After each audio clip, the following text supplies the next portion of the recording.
¿Qué tal, amigas y amigos? Sean bienvenidos todos a Hablemos de Juego. Hoy el segundo programa, el profesor Manolo Contreras y mi persona, Claudio Daniel Silva Jordanelli, como es costumbre, vamos a hablar un poquito de lo que es el juego y de las facetas del mismo en una serie de programas que pretenden educar y pretenden hablar de lo que es el juego. Yo me deleité el primer programa con el profesor Manolo, aprendí muchísimo sobre el equilibrio defensivo, pero para que haya equilibrio defensivo tenemos que saber de qué se compone la defensa y este programa vamos a hablar de la defensa. Buenas noches, profe, ¿cómo está? Y buenas tardes y buenos días los que nos ven en otra parte del mundo. Bueno, buenas noches, buenos días y buenas tardes. Y como siempre, Claudio, y a todas las personas que nos ven, un placer poder compartir con ustedes y darles algunos conceptos sobre, sobre el juego en defensa, que es muy importante, sobre todo en el momento que estamos viviendo, ¿no? El momento que estamos viviendo, hoy los equipos como que venden más los equipos ofensivos, venden más los equipos que hacen, que se esfuerzan un poco más por tener una gran cantidad de hombres al ataque. Pero vamos a discutir algunas cosas con ustedes y va a ser muy interesante las experiencias. Unas las viví y otras está por vivir. Claro, claro, profe. La clase pasada, el programa pasado, hablamos de cuando Ever Chama convirtió la WM, cuando le buscaron el recurso a la modificación de la regla. Hablamos de Maslow, el ruso, que es el primero que establece los cuatro defensores, Al Franci. Tocamos por encima Karl Rappan. Pero ¿con quién empieza realmente la defensa posicional con cuatro defensores, que es la que nos atañe porque es la que es hasta el día de hoy usada? Bueno, primero, el tema es la defensa, ¿no? La defensa, primero se creó hombre a hombre y duró hasta todavía finales del 90, el siglo pasado, todavía se jugaba, la mayoría de equipos jugaba hombre. La famosa En esas persecución, épocas, profe, ¿no? La que decían sí, la persecución. persecución, marcación hombre a hombre individual, o sea, marcas Uno, estipuladas, para todos lados uno iba. contra uno.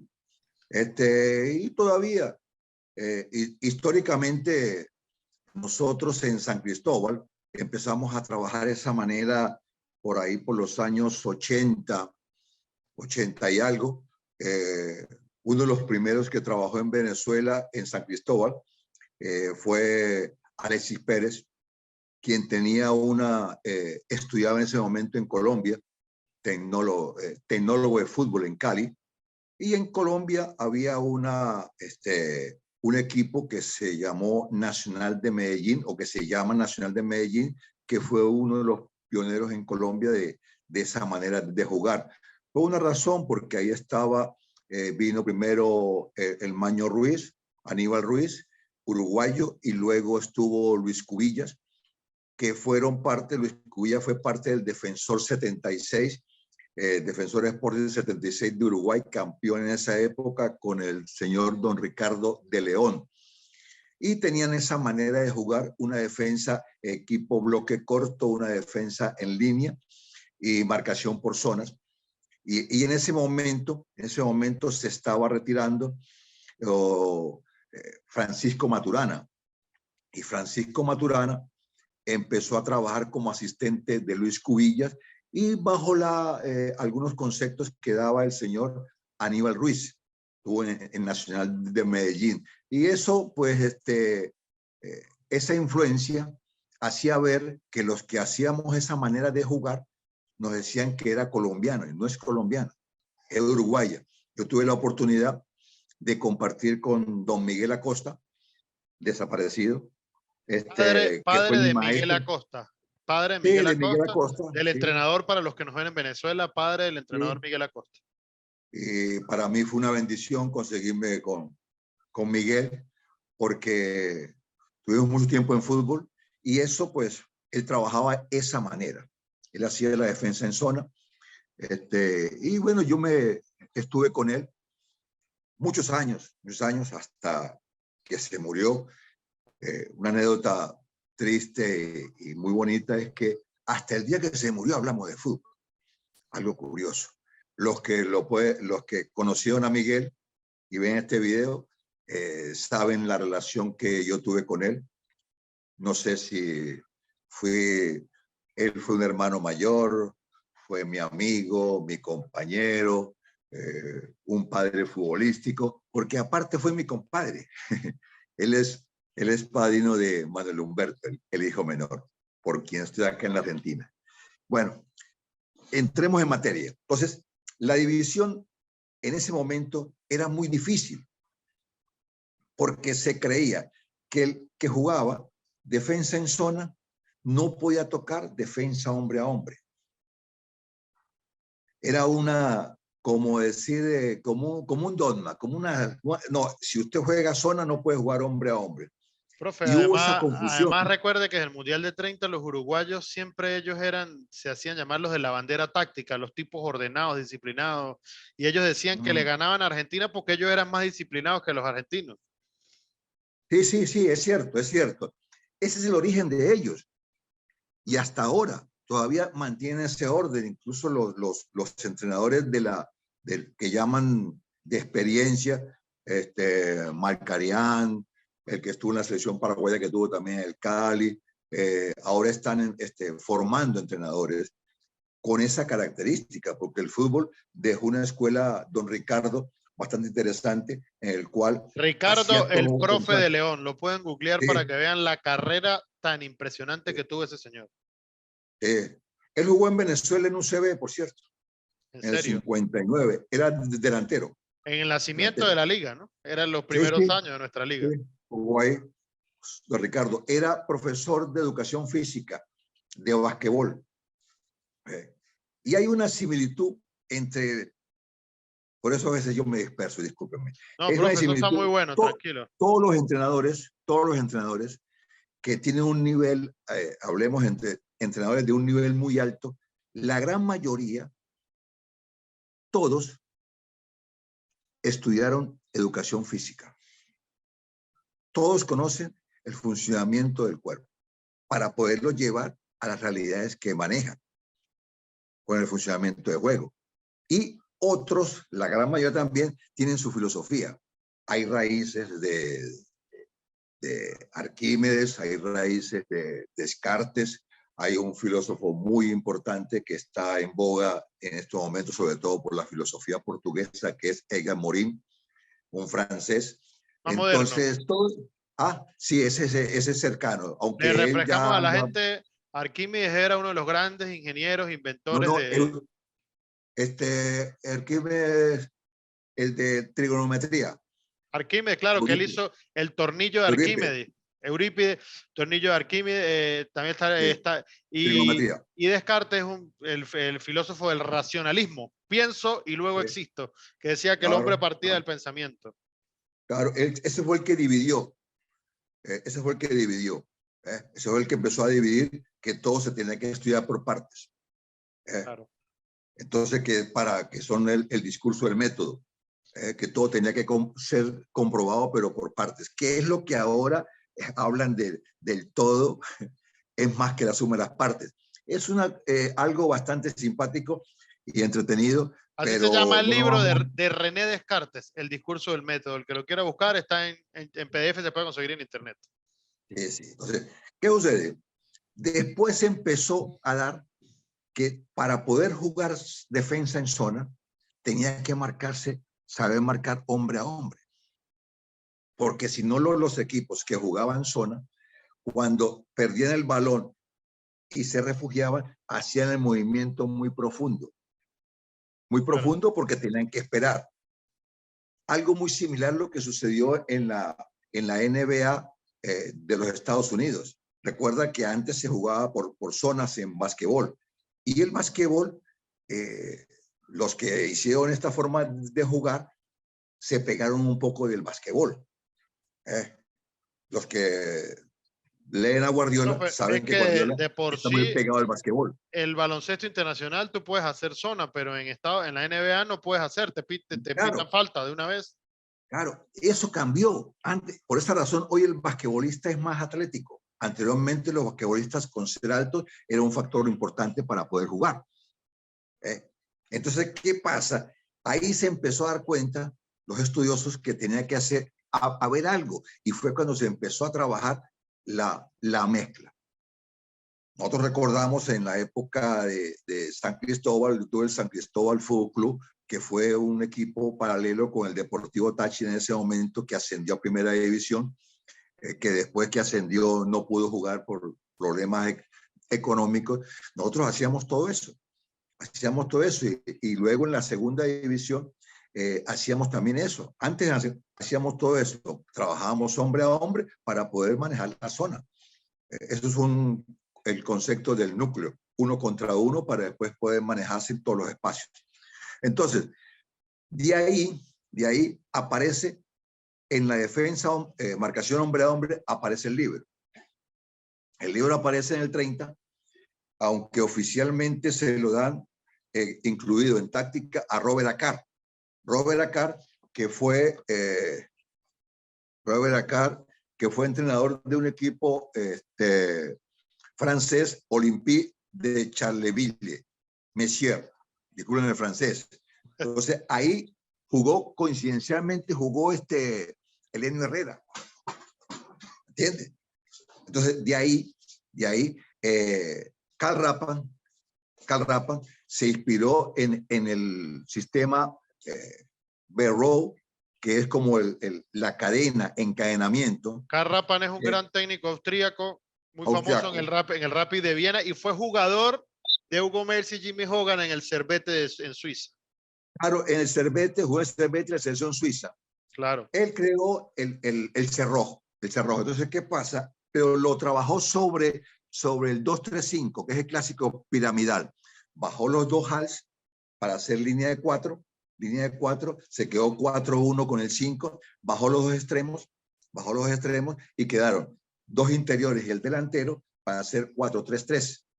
Tenía muchas dificultades con la marca porque al bajar los extremos no tenían capacidad de marcar porque anteriormente profe, se dividía el bloque. ¿y qué pasaba? Anteriormente eran especialistas específicos. Ejemplo, usted era defensor, tenía que saber marcar. Usted era atacante, tenía que saber atacar. Se dividió. Hay una frase, pero lapidaria, en el Mundial de 74, en una entrevista previa al partido Argentina-Alemania, Argentina-Holanda, cuando entrevistan a Rinus Michel. Rinus Michel habla de los conceptos que ya en el 60 había hecho Maslow, que él decía que cualquier futbolista se podía ir al ataque y si no podía volver no era problema porque otro le cubría el lugar, que él no respetaba las posiciones siempre y cuando protegían la salida del que se fue. Eso lo dijo Víctor Maslow, en el 60, que creó la defensa en zona. En el 74, en una rueda de prensa, el técnico de la selección argentina, Vladislao Cap, que dirigió el Cali en Colombia, y Rinus Michel, le preguntó a Rinus Michel cuál era su forma de jugar, su filosofía. Y él dijo que necesitaba un equipo que todos participaran del juego, tanto en ataque como en la defensa. Y ahí apareció Vladislao Cap, diciendo que el portero para atajar, que los defensores para marcar, los volantes para crear y los delanteros para meter goles. Lo curioso de esta nota es que al final del partido, el señor Vladislao Cap reconoció que lo que dijo Rinus Michel estaba en lo cierto. Y ahí se empezaba ya a nivel de este lado para acá a empezar a conocer lo que fue el fútbol total, que ya antes se había hecho. Entonces, Cal Rappan, su filosofía fue, como él tenía la línea de 4, y en ese tiempo se trabajaba hombre a hombre. Al él marcar, el tener línea de 4 y marcar 3 a los 3 atacantes, sobraba 1. Claro. Y ahí apareció el líbero. Que el líbero es un jugador que está a las espaldas, porque hay 2 líberos. El líbero circunstancial, o un líbero, digámoslo, un líbero alemán, Un y un ejemplo del líbero circunstancial puede ser barredor. cuando el volante 5 siempre anticipa. Los volantes 5 que son buenos para anticipar son líberos circunstanciales. Claro, porque salen a quebrar. Claro. Un líbero circunstancial es hoy es muy común, pero en esa época, hablemos de Beckenbauer, hablemos de Elías Figueroa, hablemos de Bobby Moore, que en ese momento eran, si recuerdan la forma como jugó Alemania e Inglaterra en el 66, el famoso partido ese, Al Franci. Alemania, Alemania inició con Franz Beckenbauer como centrocampista. Recuerden que en ese mundial Franz Beckenbauer llevaba el número 4. Era el centrocampista que iba y volvía. Ya se hablaba de lo que se hizo el voz to voz. Y en Inglaterra, la línea de 4 estaba compuesta por Cohen y Wilson como laterales. Centrales era Jackie Charlton y Bobby Moore. Jackie Charlton es el hermano mayor de Bobby Charlton, que murió hace un tiempo. Y el 5 era Stills, que trabajaba en una funeraria, por cierto. Era famoso por eso. Era un tipo muy, muy fuerte, muy recio. ¿Y qué pasa? Subía Bobby Moore y bajaba a hacer de stopper, bajaba Steel. ¿Entiendes? Entonces, claro, ¿por qué el líbero aparecía en un espacio y sorprendía? Porque como en la época se marcaba hombre a hombre, el líbero aparecía y nadie lo tenía referenciado. Entonces, por eso hicieron famoso ellos, porque era más ofensivo. Y de ahí, bueno, de ahí parte otras historias del líbero moderno, actual. Entonces, pero el líbero que estamos hablando es el líbero del barredor, que está detrás de la línea de 4 o de la línea de 3 defensores. Bueno, ahora la hay una última manera tendencia de volver al 4-1-4-1, que sería un líbero entre los dos. Claro, el líbero, o sea, el líbero porque es hombre libre, no tiene funciones de marca, La sino tiene palabra funciones líbero, de líbero apoyar. es libre en el idioma italiano. Sí, libre. Tiene una raíz latina. Entonces, ¿qué pasa? Ellos ahora trabajan, hacen presión, los hombres de la zona marcan y sobra uno. Es el libro italiano. La última gran muestra de ese libro fue cuando Enzo Bearzot es campeón del mundo en el 82 con Italia, que el goleador fue Paolo Rossi. Entonces ellos jugaban el portero 1, que era el líbero 1-4, 3, 2-1. A ver si metí uno más. 1-4, 5, 3, 8 y 2. Está bien. Sí, bien. Entonces, ¿qué pasa? 1-4-3-2. 3-2, claro, ahí está el famoso Conti, que era el segunda punta, y ahí estaba muy jovencito Bergomi. Y el líbero... Gianni Rivera estaba en ese equipo, ¿verdad? No, ya creo que no estaba, porque eso fue 82 y Gianni Rivera estaba en el 70 en la final contra Brasil. Ya después no creo que hubiera estado porque ya estaba un poco grande. Él fue un poco grande ya al 70. Y el líbero era Chirea, que jugaba en el Juventus. Claro. Juventus, que fue la base de la selección italiana. Entonces, luego lo pusieron en boga Robert Akar. Después de Robert Akar apareció también un ruso que también trató de hacer una situación parecida, pero Robert Akar le puso el betón, que fue el paredón. Eso lo hizo ese ruso, el jugador primero que lo hizo del equipo de la Unión Soviética se llamaba Akinfev, que era el jugador que entraba, que se metía. Y ellos también, los rusos, en ese mismo, bueno, que sería para otro programa, ¿no? Hablaron algo de algo parecido a lo que hoy es el falso 9, profe. Lo usaban mucho también para marcar. El entrenador soviético que siguió los conceptos de Rapa se llamó Alexandre Abramov, que puso los conceptos en el equipo Krylia Sovetov Samara. El estilo de Abramov era bastante extraño y con esa forma de jugar, marcación al hombre y con un líbero le resistió a los equipos más fuertes del fútbol soviético. Esa es más o menos la referencia, porque estaba buscando en mis apuntes y sabía que había un ruso en ese camino entre Robert Akar, este ruso, y Nereo Rocco y Elenio Herrera.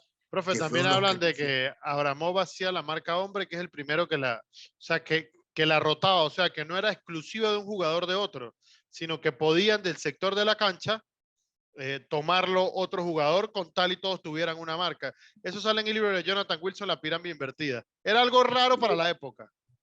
Sí, bueno, hay cosas que conversamos en estos momentos que para la gente ya los conoce algunos, pero hay gente que no los conoce, porque hay que ser un poco, buscar para ver por qué pasan las cosas. Y bueno, ojalá haya bastante gente que se preocupe por ver por qué suceden las cosas y qué pasó anteriormente. ¿Eh? Pero fíjese que esa marca que habla usted es la marca mixta, Claro. que es una mezcla de zona y hombre. O sea, es una mezcla que usted está en la zona, pero si usted, el que le cae ahí, lo marca y solamente lo deja hasta que finalice la jugada. Entonces se llama marcación mixta dentro de la marcación zona. En Es que zona. hoy en día todavía se usa, profe. Claro, no, no, eso es bien, eso antes no se usaba. Lo que hablamos en el bloque anterior, antes no se usaba, porque antes hubo una separación que muy poca gente entendió. Empezó a ver el núcleo del juego, que es el duelo, y ahí empezaron los equipos a tener las marcaciones al hombre. Hay una frase que me decía el maestro don Miguel Acosta, que la zona tenía que devolverse como Monzón, famoso Boxeador. boxeador argentino, bueno, excelente pues en su categoría, porque Monzón se devolvía boxeando, tirando golpes, no volvía sin hacer nada. Y la zona tenía que volver marcando. Era una referencia que hacía don Miguel Se hacia defendía atacando, Monzón, por decirlo de sí, alguna manera. claro, marcando, o sea, y bueno, don Miguel fue un adelantado en muchas cosas, en muchas cosas. Doy gracias por conseguirme en el camino. Amén. Entonces, de ahí es donde viene la marcación mixta. Empieza a trabajar. ¿Por qué? Porque la marcación hombre a hombre es muy desgastante. Hay una palabra del entrenador inglés Wittenbottom, perdónenme la pronunciación, que de hecho la escuela de técnicos de Inglaterra lleva el nombre de él. Y él, al terminar el Mundial del 62, él renuncia a la selección inglesa. Dijo, yo me di cuenta de que marcar al hombre es muy desgastante. Y en un torneo tan corto como es un mundial, esa época eran 16 equipos, Claro. no tenemos fuerzas para llegar a la final. Y declinó. Y ahí fue cuando apareció Al Ramsey. Walter Winterbottom. Walter Winterbottom. Y ahí fue donde apareció Al Ramsey con una teoría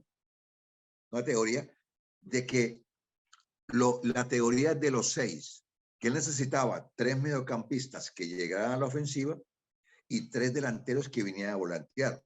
Claro. En el momento la creación de 4-3-3, que después se confundieron porque después ya le dio un poco más libertad a sus laterales, que en ese momento eran Cohen y Wilson. Porque anteriormente los laterales eran marcadores, porque marcaban a sus extremos. Y como había libero, los dos marcadores a sus extremos, el stopper que marcaba el 9 y el líbero que cerraba los Profe, espacios. y una pregunta de lo que yo estoy estudiando. Yo he leído mucho que cuando se vuelve la línea de 4 después de la regla offside, se vuelve la WM, le costó mucho marcar la raya a los equipos porque los que los meten en la función de lo que hoy son los laterales eran los que llamaban los insights. Y esos insights estaban diseñados de antiguamente era para driblar hacia adelante, porque la regla no le permitía a los de adelante hacer pases entre ellos hacia adelante. No, los winners. Los wins, perdón. Los inside son los que están más arriba, es verdad. Inside son los que están adentro. Adentro, sí, sí. O sea, me pareció muy curioso porque yo me puse a buscar las alineaciones. Por ejemplo, la Uruguay del 30, el jugador más famoso que tiene es el Negro Andrade, y el Negro Andrade jugaba casi una línea delante de los defensores. O sea, que el tipo venía de atrás driblándoselos a todos. Entonces ese era el espectáculo que tenía. Igual que las referencias que usted ve de la Argentina de esos años, Estable tiene referencia nada más que hace los goles, no tiene referencia de que se dribla a nadie, de que hace cosas maravillosas. Guillermo Estable, ¿me entiendes? Hay uno que se llama, inclusive había uno que se llama Ordine o Ordani, no me acuerdo el apellido, un argentino, que dicen que la leyenda dice que el tipo era tan bueno driblando que cuando volvía borrando las huellas para que no fuera que un rival le fuera a copiarle la pirueta que hacía. Bueno, a raíz de eso fue que Víctor Maslow crea el 4-4-2. Claro. ¿Por qué? Porque él va al Mundial del 58 y ve a Brasil. Y ve a Brasil que Zagallo baja al medio campo. Porque Brasil siempre se dijo que jugó 4-2-4. La historia dice que eso no es verdad, que bajaba un extremo. Primero bajó Zagallo para hacer el 4-3-3. Y a él se le ocurrió la idea de bajar el otro extremo. Lo que pasa es que en Brasil era muy difícil que bajara otro extremo porque era Garrincha. Y después que conocemos fue Jairzinho. Profe, yo no he visto un video donde Garrincha no esté en la raya. No lo he visto, lo de las regulaciones que hay. No he visto uno. Entonces, ¿qué pasa? En el medio. Ellos bajaban los dos extremos en el 4-2, bajaban los dos extremos para hacer 4-4. Y el 4-4 para hacer más densa la media cancha y dejar espacio al frente para poder irrumpir. Que ahí se crea el 4-4-2. También le dan esa creación al Rance en el Mundial de 66. Luego de ahí es que con conceptos es que aparece la naranja mecánica. De Argentina 78, la naranja mecánica. No, de 74, de Alemania. ¿Cuál le gustó más a usted de las dos? Que jugaron las dos finales. Dos finales. Las dos, porque las dos hicieron lo mismo. Tenían la filosofía. Una la entrenó Rinus Michel y otra la entrenó Ernest Happel. Con un tal... Que había sido campeón Johan de Europa Cruyff, con el Feyenoord. Con un tal Johan Cruyff. Sí, pero Cruyff no fue para el 78. El 78 no fue, pero el 74 estuvo. Que no se acuerda si aquel arquero alemán, Seth Briegel. No, Mayer. Perdón, Mayer. Y Ernest Happel le hizo un gol. Perdón. Ya le consigo el nombre, me confundí con el austríaco. El que le decían el leñador Briegel. No sé si lo recuerda. No, Briegel es después. Después. Después. Profe, mucho después. Estoy tan confundido de tantos nombres, ayúdeme, bro. Esa es una historia de Briegel. Historia extraña. Él era decathlonista y empezó a jugar fútbol formal a los 26 años. De hecho, estuvo en Italia, estuvo en el Verona. Claro. El Verona. Entonces, bueno, ahora, dentro de esa situación de la defensa hombre a hombre, la defensa zona, se puede explicar que la defensa en zona, se hizo la defensa en zona por una razón. Anteriormente, quien tenía la pelota era quien llevaba la iniciativa del juego. Y la defensa en zona, aún sin tener la pelota, llevaba iniciativa en el juego porque arrinconaba, manejaba los espacios y los llevaba a una zona donde podía ser fuertes y el rival débil y quitarle el balón. Entonces ya no era, porque no era marcación hombre a hombre. En la marcación hombre a hombre hay dos evidencias, la superioridad y la inferioridad, bien sea del defensor o del atacante. Entonces es un duelo que es el núcleo que tiene el juego, es la raíz del fútbol. Profe, Bielsa todavía usa un poco el hombre a hombre hoy en día. Sí. Él va a buscar a la gente.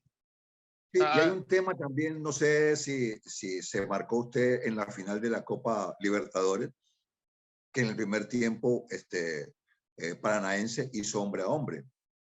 Sí. Hizo hombre a hombre. Sí. Y lo hizo muy bien. A Fernandinho y le preguntaron que por qué había hecho hombre a hombre y él dijo que no, que era una manera de jugar que tenían ellos, que no era en ese partido. Y hace usted una historia y solamente en ese partido hicieron hombre. Estrategia o táctica, porque quien lo hizo fue Felipao, Luis Felipe Scolari, un técnico de mucha trayectoria. Los que vimos el partido. Esto es importante. El primer tiempo, nivelaron un poco las marcas en media cancha porque hacían hombre. Cuando expulsan a Enríquez al central, Fernandinho tiene que bajar a la zona de la defensa y necesariamente, porque hay inferioridad numérica y a la vez inferioridad numérica, necesariamente hay que hacer zona porque si no quedas muy expuesto y fabricas muchos espacios a tus espaldas. Entonces, ya en el segundo tiempo, cuando Paranaense hizo zona por necesidad, el partido se equilibró. Claro. Se equilibró el partido. Entonces, es mi percepción. Un partido muy poco brasilero, ¿no? Sí, pero porque yo vi a Flamengo un par de veces. Una vez lo vi acá en la Argentina cuando vino con Vélez y lo vi en la forma, ¿cómo se llama? En la forma táctica que a veces lo ve uno detrás desde la portería. Y fue algo especial verlo cómo se mueve. Y la cancha de Vélez se presta porque tiene un poco de como de ángulo desde arriba, se presta totalmente. Fue especial y me llamó la atención muchos movimientos que hizo el equipo. Entonces, seguimos con la defensa. Entonces, al no marcar hombre, se creó una defensa mixta, que es hace hombre en la zona. O sea, porque el hombre en zona le da un espacio dentro de la cancha. Y ahí está la defensa en línea, que es paralela a la línea de fondo. Entonces, un espacio en la cancha y todo el que venga por ahí lo marca. Claro. Eso es la defensa mixta. Los famosos bloques cuando dividen la cancha, profe, como cuando dicen el bloque que le toca a usted en la zona donde está, esa zona es suya. Sí, pero los movimientos ahorita son muy variables. Entonces, el bloque y la defensa combinada, unos hacen sombra, hacen zona y otros hacen hombre, en la misma secuencia de juego. Claro. Hay una marcación, los alemanes la llamaron aislante, las marcas que le hacían a Maradona. ¿Por qué aislante? Porque a Maradona cuando estaba en el Nápoles, tiraban marcación mixta en zona escalonada a Maradona. Le quitaban, pero le hacían nombre a los receptores más fuertes, que hoy se usa también, por supuesto. Ejemplo, en Nápoles marcaban a Sola, marcaban a Gareca, hombre a hombre. Los socios de él. Orientaban a Maradona. Lo orientaba, aunque Maradona no era que oriental. Pero ¿qué pasa? Le dejaban libre para que recibiera a los jugadores menos dotados técnicamente. Que eso es una manera de marcar y se usa hoy. Es común. Hoy lo usan con la presión y se la dan al central que menos tiene salida de juego. Dejan que el central la tenga. Por eso cambiaron. Y ahí se crea el presión arriba. Claro. El presión arriba, ¿por qué lo hace? Porque hoy, o porque... digámosle a la gente en criollo, la presión alta. Exactamente, en zona 3. ¿Por qué? Claro. Porque hoy todos quieren salir jugando. Por los modelos de la Volpe, Barcelona, etc. Todos quieren, hay que ver cuántos pueden. Los defensores, por lo general, son menos técnicos. Claro. Pues entonces, son marcadores sí, naturales. Por eso hoy está evidente de que ponen jugadores centrales de muy buen pie. Y eso, quien lo marcó mejor fue Holanda. Que Holanda se lo llevó al Barcelona. Claro. pone gente atrás de mucha capacidad técnica y después lo hace Guardiola. Y si ustedes recuerdan, Gerard el Piqué, profe. Barcelona, el Barcelona, Márquez actuaba de 5 y después era el Pestillo, el 5 de ellos, el Pestillo en el equipo de Rijkaard, creo que era. Y después apareció Mascherano y Mascherano terminaba el libro porque son los hombres que Y salen y terminó jugando de central. claro, termina esa función. Y hay una jugada famosa, él creo que fue con el Arsenal, que hace un cierre como un defensor ya experimentado, de Claro. mucho conocimiento, o sea, de mucho conocimiento en la posición, para ser más claro. Entonces, el marcar y la combinada, ya lo dije, unos marcan hombre y otros marcan zona. Entonces, fíjate. Luego, de ahí se viene un equipo famoso y con un entrenador no menos famoso, Arrigo Sacchi. Algo Arrigo sabía. Sacchi, que creó, que fue el creador del Milan de los 80. El Milan más famoso de la historia. El Milan, sí, luego, no, antes hubo otro con Nereo Rocco, con los suecos, que llamaban Gren Norlin, que Liedo, por cierto, Nil Niedo, era el técnico del equipo milanés cuando llegó Sacchi, que lo contrata Berlusconi. Claro. Entonces ahí, y él ordena un equipo, hace un equipo en bloque, y le da otra vez esa fortaleza al Milan. Pero sus principios eran, él crea una manera de jugar en bloque dinámico, en bloque con mucha actividad, que se le llamó la zona presionante, que no eran las basculaciones normales que eran de vaivén, sino eran basculaciones presionaba, arrinconaba de y presionaba, que ahí se llama la zona presionante. Y se dedicó por dividir la cancha. Como los bloques son cortos, Claro. por dividir la cancha en lado fuerte y lado débil. Y se dedicó a los lados útiles o el lado fuerte. Si la pelota estaba por el lado derecho, ponía a la mayor cantidad de sus hombres en el lado donde estaba la influencia del balón y dejaba referenciado por el lado opuesto, que es la zona débil. Claro. Entonces, de ahí se crea, porque la zona la rompen, pues. Para referenciarle a la gente. Imagínense como que hay unos espacios que dependiendo de los movimientos de los jugadores se van a abrir y se van a cerrar. Resulta que Sacchi, si la pelota estaba por el lado izquierdo en la mitad, él ese espacio lo encogía y lo dejaba abierto, pero lo dejaba con alguien cuidándolo.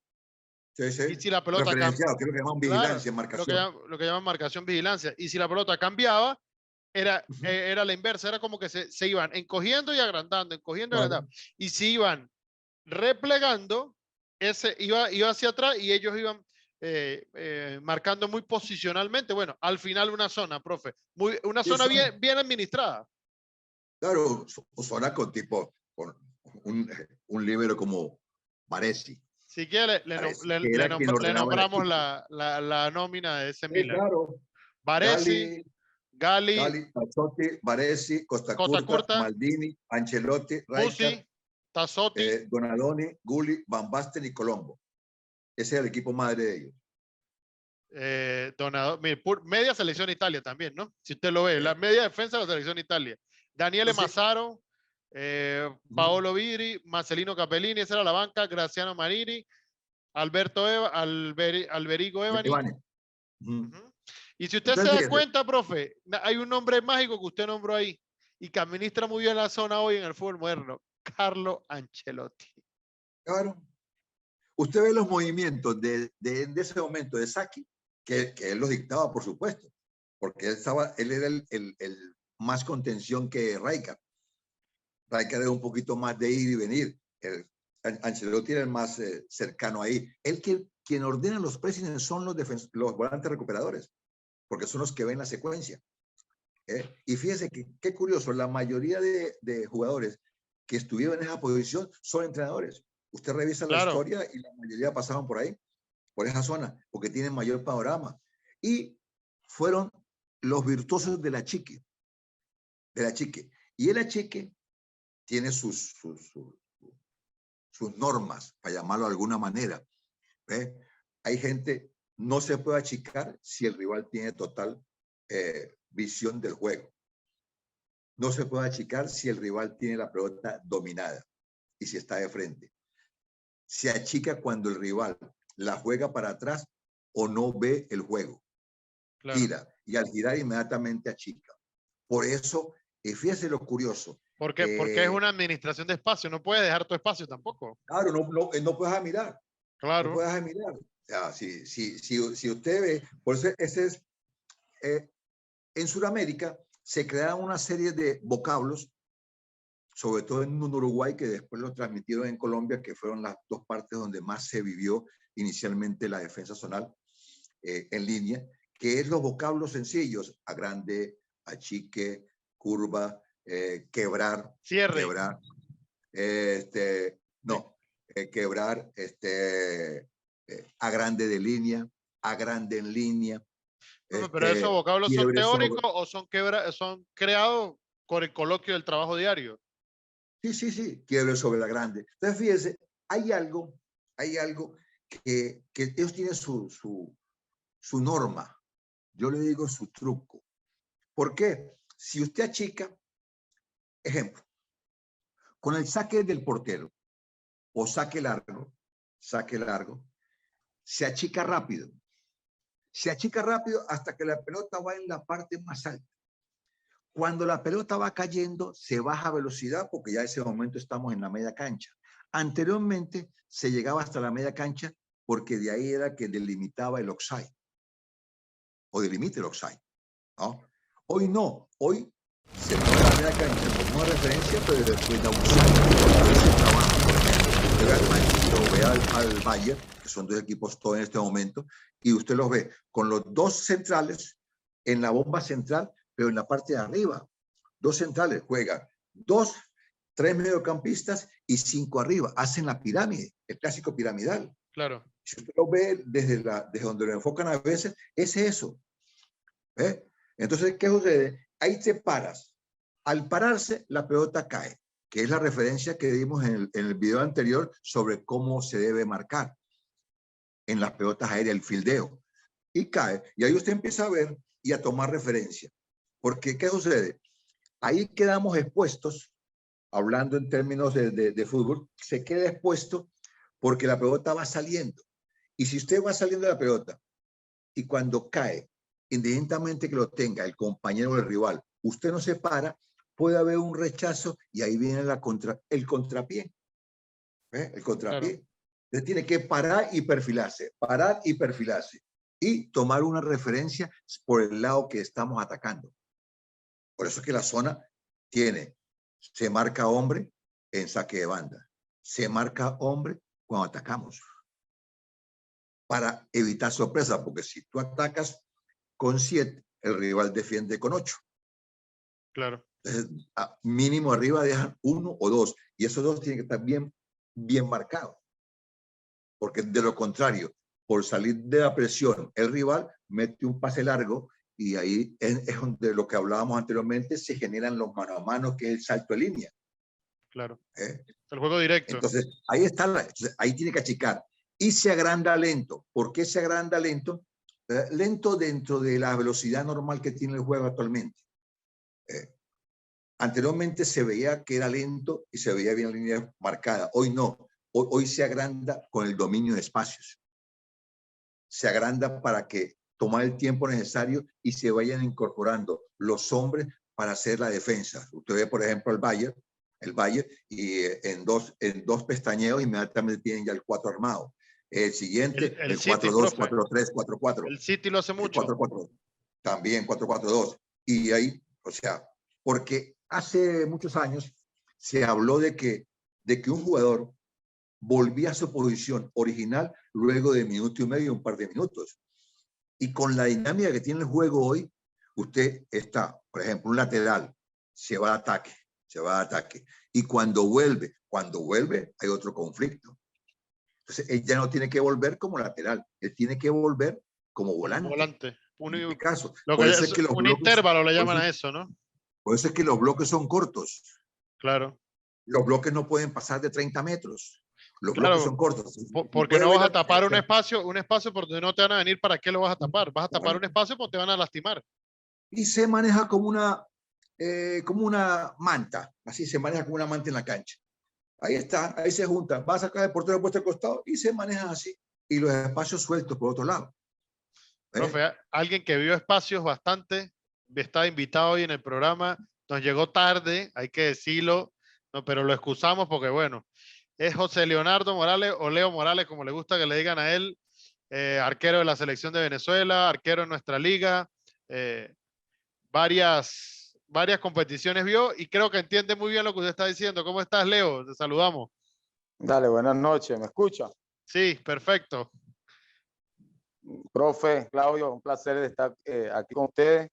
Me conecté tarde porque, bueno, andaba en compromiso con los chamos que estaban jugando y eso. Pero sí, estoy escuchando al profe y lo he escuchado bastante y es uno de los técnicos que defensivamente trabajó mucho y me gustaba cuando era jugador escucharlo y prestarle mucha atención porque el orden defensivo fue algo que él trabajó mucho y potenciaba mucho a los defensores, ¿verdad? Que es uno de los maestros con la línea, con la chique, con la grande. Yo creo que de ahí se aprendió mucho. Saludos, profe. Gracias, Leo. Yo sé que Un usted es un buen amigo mío. Un abrazo grande. Ya sé por qué llegó tarde, porque estaba con otro amigo mío, Filipo. Estaba entre porteros. No, Sí, Diogo andaba jugando un rato ahí. Sí, Pero qué bueno, nada, qué de bueno. verdad que encantado de estar aquí con usted, que en estos días estábamos hablando con una persona, creo que fue con un técnico de por allá de la zona, estábamos hablando de eso, del trabajo usted defensivo, y estábamos charlando un poco ahí, y siempre llega su nombre cuando se trabaja en la parte defensiva, porque fue uno de los que para ese tiempo trabajaba mucho y en su orden, en su táctica defensiva, uno lo destacaba y yo lo destaco mucho en ese sentido. Yo recuerdo que Hoy es Leo, muy común. claro, yo Hoy es muy recuerdo que común. Leo cuando estábamos en Carabobo, ahí ya sé dónde lo hace, él era desde el arco era enfermo de gritarle a los volantes de primera línea que se ordenaran. Porque yo siento que ahí es donde él ordenaba el equipo. A Coba, que también fue pupilo suyo, lo tenía loco, a Coba y a Colina. Todo el partido, vamos, dale. Sí. Bueno, No, recuerdo esa línea defensiva famosa que hicimos en Táchira, la famosa línea defensiva con Cuevitas y el famoso Speedy González. claro. Hicimos Speedy ahí, ¿no? Claro. No, pero Boada sí es de ahí, igual que Cuevitas son de ahí, ¿no? Pero Speedy es un excelente futbolista. Su tamaño engaña, pero puede jugar alguna vez, pero y se adaptaba rápido. Son de esos futbolistas que quisiera tener un equipo de fútbol hoy. Son bastante flexibles en lo que es Oye, el funcionamiento. Ahora somos colegas. Oye, Speedy fue un futbolista súper destacado, porque de lo que usted estaba hablando, manejaba tanto puestos, tanto defensivo como ofensivo, que en lo que usted destacaba, que hoy el futbolista ya no, si es lateral, no, cuando vuelve, no vuelve por su línea de lateral. Él lo hacía muy fácil porque ese tiempo sin tanta charla lo hacía tan natural que cuando él era lateral a veces volvía por el medio, te atacaba por dentro, te atacaba por fuera, era muy polifuncional para ese momento. Bueno, de cuando jugó segunda división también jugaba ese en primera línea volante, cuando ya Sí, estaba sí. ya retirándose. Sí, no, es un gran jugador. Sí. La verdad que tiene un conocimiento amplio del juego para la época, como dice Leo. Y hoy pues es muy común, ¿no? Porque la información te da eso, ¿no? A lo mejor los conocimientos son detalles que se olvidan, ¿no? Ese detalle que estábamos hablando sobre la chique, hay que saber cuándo achicar, el agrandar, cuándo hacer curva, muchos aspectos, sobre todo el fildeo es fundamental en ese aspecto, fundamental. Y esas repeticiones se hacían bastante, hasta el fastidio, hasta el fastidio. A veces los futbolistas se fastidiaban bastante, pero era la realidad. Había que hacerlo, ¿entiendes? Había que hacerlo. Qué famoso de Saki. Por supuesto, cuando quiere intervenir Leo, es de un gran aporte, ¿no? Para lo que estamos haciendo en este momento. Usted es portero, aunque no esté jugando ahora, pero usted es portero, siente de portero siempre. Entonces, fíjense, se creó para ese momento. Ustedes saben que para la época, la ley del offside, si un delantero estaba en línea con la defensa, era offside. Y la International Board, a raíz de la situación del Milan, de los famosos achiques que hacían para dejar offside, que ahí tengo que decir dos cosas. Una, si hacen achiques referenciando al poseedor del balón, hay un offside por una circunstancia. Y luego hay un achique referenciando al hombre, que es cuando se colocan los delanteros y los defensores en la misma línea. Y con el lanzamiento inmediatamente hacen achique y dejan a los delanteros en offside. Es diferente ese achique al que yo estoy conversando con ustedes, que es presionar. A raíz de eso, es más, la gente decía que era una ley anti-Milan, porque se cambió, ahí se modificó la norma. Y bueno, estuvimos en la época conversando con algunos compañeros entrenadores sobre el funcionamiento de línea, qué iba a afectar la línea, y no afectaba, porque la línea era un funcionamiento que permitía a los futbolistas jugar dentro de un orden. Hoy no es tan marcada como antes, pero hoy se trabaja con la reducción de espacios. Y a raíz de eso fue que trasladamos el Milan de Saki, luego Ancelotti. Y luego Ancelotti en el Madrid. Los que ven el Madrid con Ancelotti en cualquier partido se dan cuenta de que no más la pelota es jugada para atrás y hace el movimiento de los defensores, pero inmediatamente eso ya lo tienen incorporado. Carvajal parece que lo hiciera natural. Natural lo hace. Claro, porque esos son los entrenamientos. A eso se entrena. Y ahí, bueno, y hay unas otras conversaciones que serían debates, más que todo, por otro programa, que es sobre que se tiene que trabajar el todo. Desde mi punto de vista, no estoy muy de acuerdo, porque no todos aprenden igual, sobre todo en el fútbol base. Bueno, lo normal. Un profesor de escuela o un maestro de escuela llega a tercer grado y se va a conseguir con alumnos de segundo grado de capacidad, alumnos de primer grado. También se va a conseguir con alumnos de tercer grado, por supuesto, y alumnos de cuarto y algunos de quinto grado. ¿Cómo hace para que todos tengan la misma idea si nos conseguimos en fútbol? Porque no es como una escuela, que si usted no aprendió matemáticas o no aprendió los quebrados de la época, mire, Claudio, que yo no aprendí. Ah, bueno, pregúntele a Leo, que Leo sí vino. Ya hace materia vista. En fútbol, ¿cómo hace usted materia vista? No puede, sí, no hay manera. Si el examen suyo es el domingo o el día de partido. Claro, perdió 3-0 y no hay manera de volverse.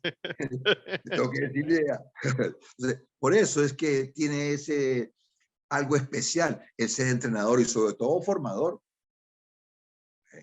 Entonces, no es fácil. Por eso se desglosa.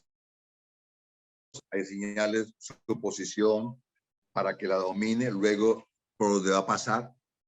Y lo decíamos hace poco, antes era así, hoy es así. Y eso lo dijo un tipo hace 60 años, 60 y pico de años.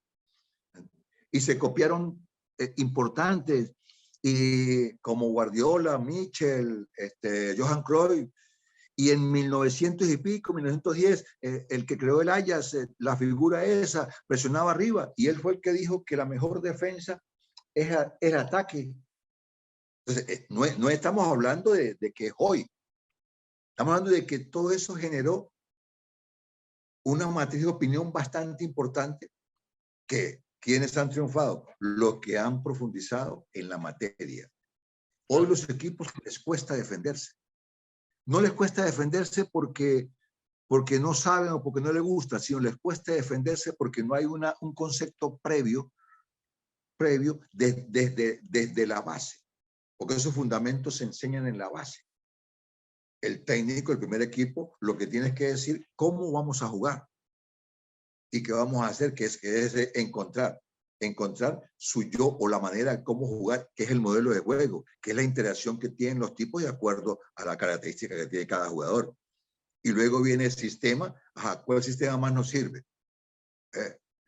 Y luego viene, hay un caso curioso. Yo recuerdo cuando estuve en Táchira la primera vez, tenía un portero, debutamos un portero igual que hermano, Franco Faciana, Cheo Faciana.